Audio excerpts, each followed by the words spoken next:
virus wey still dey go on, so how we go fit still take help ourselves for this very period. Thank you, Becky Black, for joining us. Thank you, George, for joining us. God bless you. So I thank everyone. So Mona show love, Mona show love, Mona show love, Mona show love, so that may a lot of people see join us. Murphy, thank you for joining us. So the topic is here. So the topic is the parents wey know say they not get paper, but they get pikin. How the fit get paper? That one is one of the major topic for today. The another thing again where I'll see talk again now. The advice on coronavirus. So the advice on coronavirus, how we fit live and how we fit advise our people wey dey back home. Now I'll still talk again. So before I start, I'll pray, because Baba God say he start with prayer, he end with prayer. So for those people, so wey not quick come, so now we want start, so you know never miss anything. So okay, I want pray. So Mona close una eye. So Papa God, I say I give you praise, I give you thanks. When you tell me say, may I come tell our people the truth through this my channel where you give me the inspiration, may I take open. So as they talk anything where I want to talk through this platform, where I'll take advise my people, Baba God, may you give them a listening ear, may they still learn this thing, may they still put on to practice. And those people where see they watch me so, and those people where see their life with me, where see support this innovation where I see bring on, so Baba God, may you see help them for their point of their need. Say, Baba God, as I see come so where I say may I can see come talk, wetin I see know concerning wetin see they go on for where we there for Italy. Baba God, may you still give us wisdom where we fit deliver this message to this end of this live video. For the Jesus name we pray. Amen. So I will first start with this advice of coronavirus, because some what you see they go on for this Italy where we dey, so be say for this coronavirus season, many of our people see they waka up and down. All the name of say they go Africa shop, go they buy things. But if they don't buy things finish, they don't buy the things when they come out to, but they'll buy the things they'll still stay for the shop. So if law can't run against them now, they can't close the shop now, or one thing or the other can't happen now, they'll come feel say the Italian government they do bad.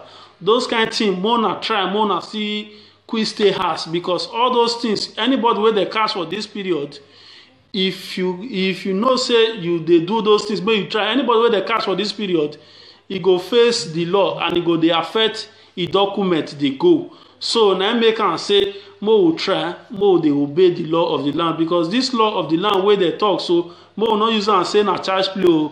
So this thing a very important thing.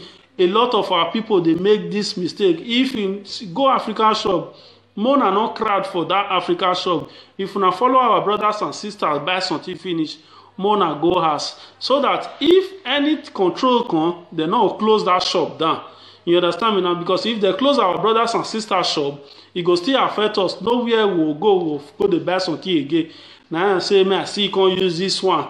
City advise us on corona aspect. Then another thing again, if you know say our brothers and sisters will see they back home because of this things where they go on, this koro where they go on, so for when it reach Nigeria now, everything can't japata. It can't get as it be.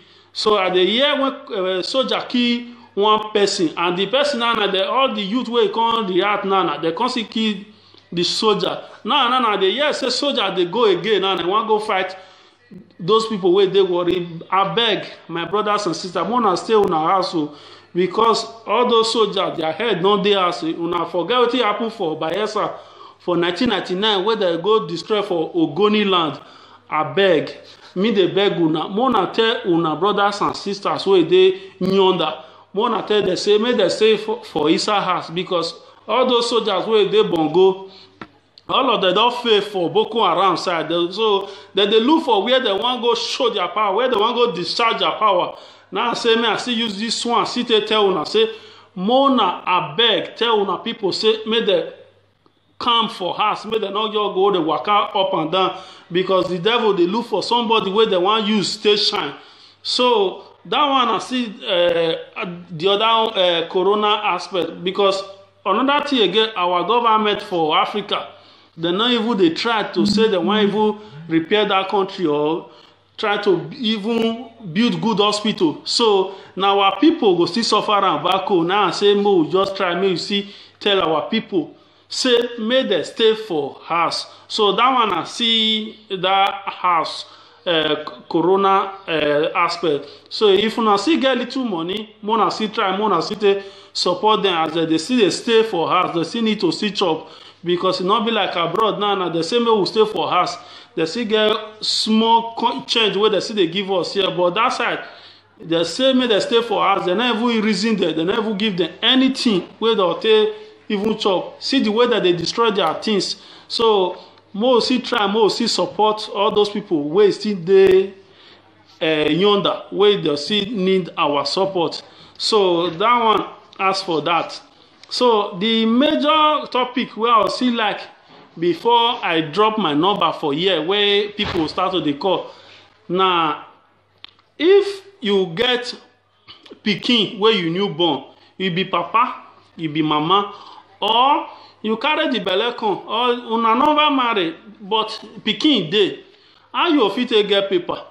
Na it be the thing where I can't tell us now, say, opportunity dey where you fit take get paper. Because I dey see some family they no your get paper, but they carry baby dey waka, and that baby now go grow without e not get paper.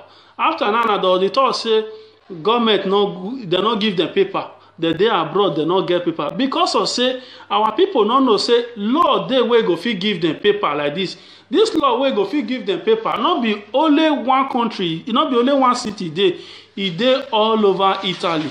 And this law, you fit present this this application for the regional headquarter. Wetin be the regional headquarter for Italy now? They get 20 region. Each region get their headquarter. Like Emilia Romagna and Bologna na headquarter.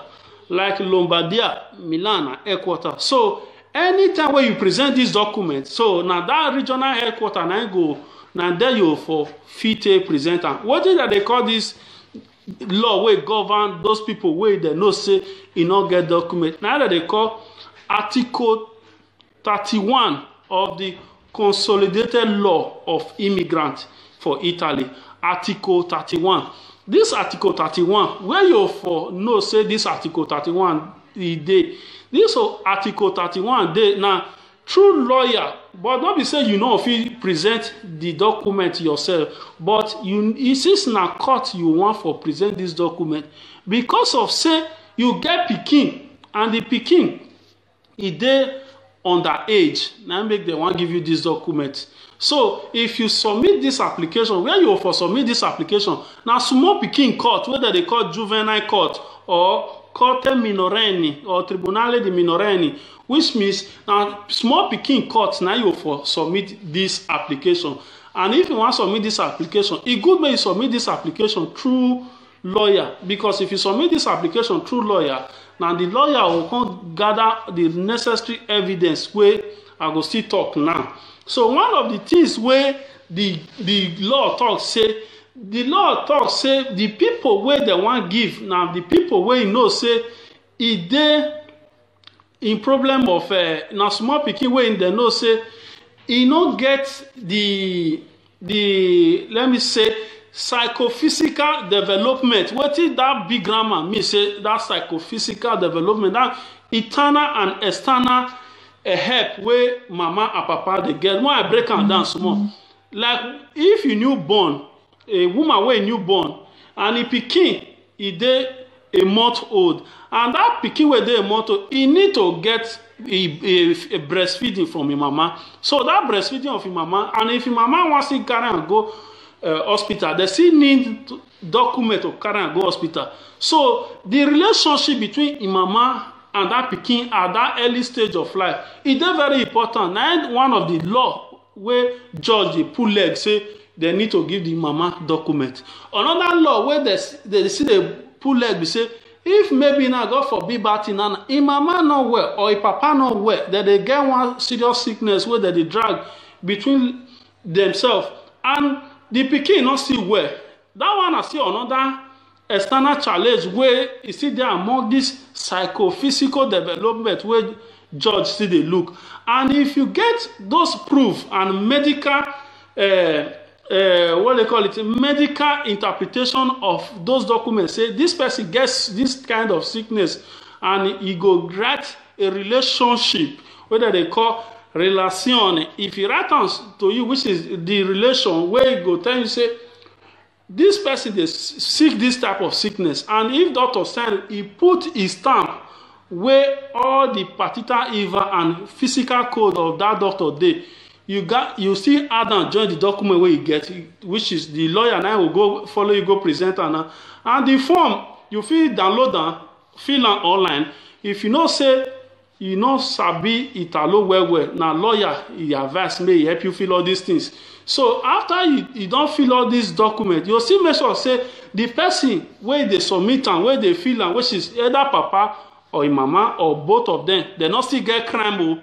So if una no still get crime for Italy, so that one na still another thing wey they still dey look. So if you go see submit am now, they'll still ask you say the pikin dey go school. If the pikin don still pass the stage where you still dey drink breast or you still dey waka, they'll still ask documents from school. School will still write documents say this pikin dey go school, but e no get this document wey papa go fit take give them. So una still write those ones down, and if una still write those ones down, una still submit and give the lawyer wey wan submit these documents. So that they gather all these documents. So you still write your family status. Una still add and join this document. Then the form wey una wan fill, everything na una present am to this lawyer wey una take. Wey the lawyer wey una take, una make sure say e sabi immigrant well. So if una take lawyer wey una know say sabi this immigrant well, and una still make sure say una still get social assistance wey they call assistenza sociale. So if una get social assistance, that one go still write things concerning una, say everything everything is still good for una side, na only document not dey. Then if una don write that one, una only need somebody wey go give una hospitality, whether they call hospitalita. If una need somebody wey go give una hospitalita, una fit present this document through that lawyer. And if una present this document through that lawyer, the lawyer go verify, he go